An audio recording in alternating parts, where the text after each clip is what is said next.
signs ng psychological incapacity dun sa nangyari kay Vice President dun sa press con niya? I think we would not be in a proper position to determine that. Siguro, it would be recommended that she should see a psychologist or a psychiatrist.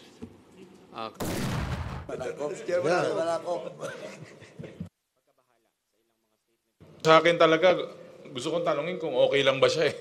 Nag-aalala po talaga ako eh. Pero the statements were not even, for me, hindi na siya political eh. Parang it's a question of kultura. Nasa kultura ba nating mga Pilipino yung mga ganyan na statements? Ganyan ba tayo pinalaki? Ganyan ba kapaligiran natin? So, talagang nanlilisik. Parang galit na galit sa mundo. So, yun lang. Sa press con po ni Vice President Sara Duterte and over the weekend, ilan po sa mga House leaders natin na nagpahayag ng kanilang pagkabahala sa ilang mga statement na binitawan ng ating Vice Presidente. Any comments or reaction po on this one, sir? Thank you.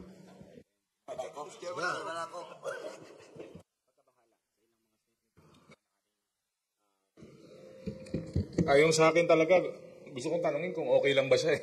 Nag-aalala po talaga ako eh. Pero the statements were not even, for me, hindi na siya political eh.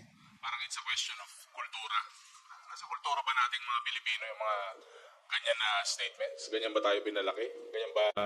Ganyan ba kapaligiran natin? So, talagang nanlilisik. Parang galit na galit sa mundo. So, yun lang. Kaya talagang question ko po eh. Kung talagang okay ba siya? So, yun. Papalo, Hello? Congressman Rog, your comment? Well, I have to agree with si Congressman Ortega. I think it's a cultural issue, especially yung relation to dun sa speech of yung Bangkay. And I think most of the people have already complained po. No?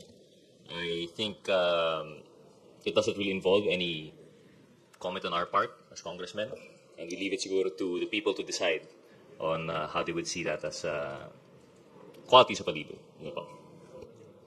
We'd like to acknowledge also the arrival of Congressman Jay Kung Hoon. Good morning, Congressman Jay. And you can also direct your questions to him. Sir, follow up. Go ahead. Following up with that lang po, some of the Young Guns leaders requested psychological evaluation for the Vice President, sir. Would this be firm or may re-recommenda daw po ba tayo na?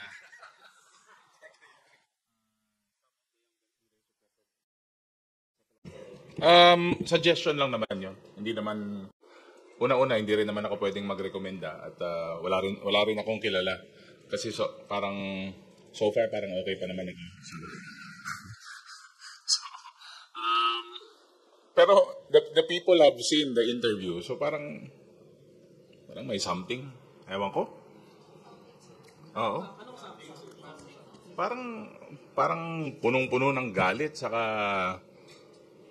parang parang yung mga lumabas sa ating mga pahayagan, para talagang parang hindi ko alam kung may meltdown o may problema na nangyayari right before our eyes during the press con.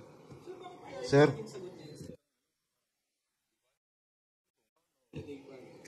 Yung kasi yun ang lalabas sa news juicy eh. So, dito naman sa Quadcom, from the start, we've been evidence-based. Kung ano po ang mga lumalabas sa aming legislative inquiry, very clear po yun na yun po ang lumalabas at napapalabas po sa social media. But, again, baka it's another diversionary tactic.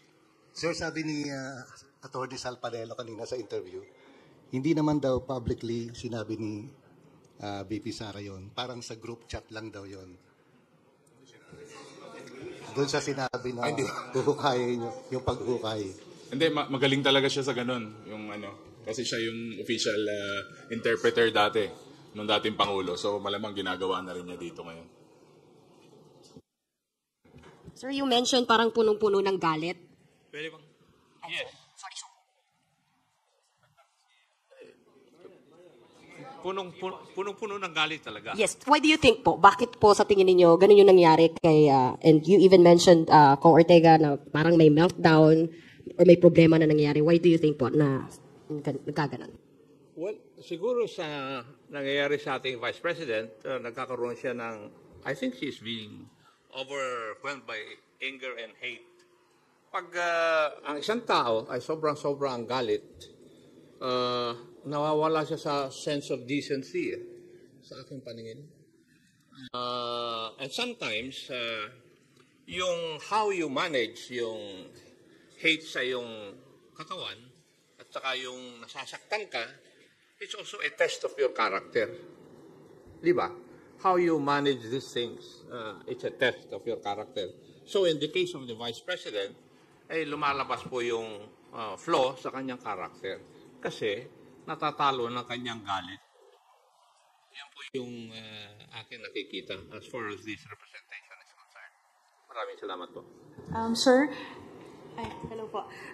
Parang ang hugot po ni VP Sara, yung ginagawang pagkalkal dun sa kanyang confidential fund, yung paggamit ng pondo ng kanyang office ng Kamara. So ang House of Representatives po ba kayo, magbabago ba kayo or mag-a-adjust ba kayo, maghihinay-hinay ba kayo sa pag-iimbestiga sa kanyang paggamit po ng pondo? Sa ganang amin, the performance of one's duty should be the primordial consideration. Trabaho po namin yun eh.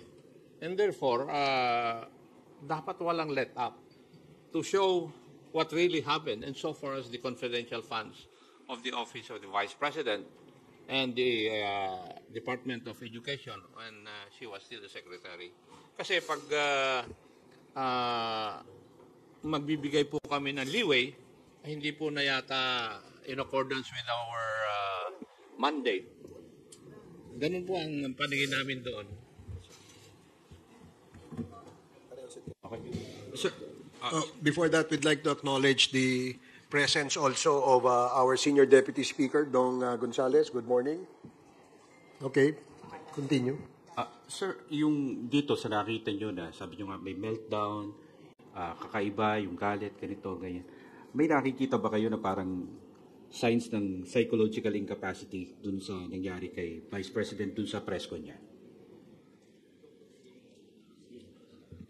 I think we would not be in a proper position to determine that. Siguro, it would be recommended that she should see a psychologist or a psychiatrist. Kasi sila po ang expert dito eh. Hindi po kami. Sir, sorry, good morning po. Hindi lang po si Pangulong Marcos and former President Apo Marcos yung, kumbaga, tinira ni VP Sara. Meron din po kasi siyang binanggit, laban din po kay Speaker Romualdez, na sinabi niyang embarrassment daw po ang ating House Speaker. As House leaders, ano pong masasabi po ninyo dun sa pahayag po na yun?